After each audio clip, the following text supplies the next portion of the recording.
I want to siguro address yung fellow org advisors ko sa the rest of the other student organizations sa UST.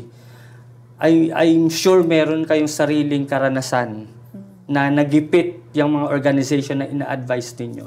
So I hope you won't be afraid to speak out, no? Kasi nasimulan na natin 'to, no. Yun yung repression, power tripping.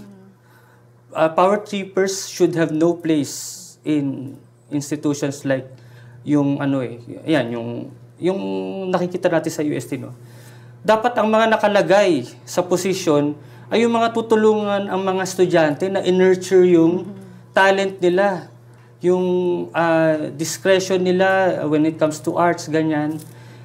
Para saan pa na merong yung 3Cs, yung UST, di ba?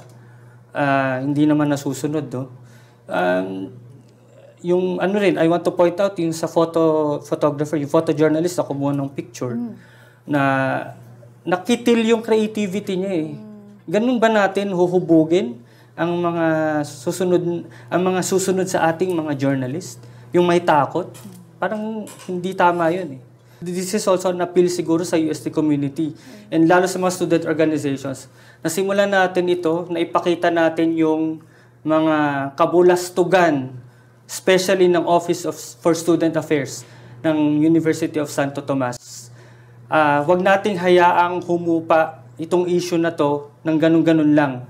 Pinaabot sa national issue, kung mamamatay ito ng walang mangyayari, baliwala lahat ng kung ano yung nakikita natin ngayon, no?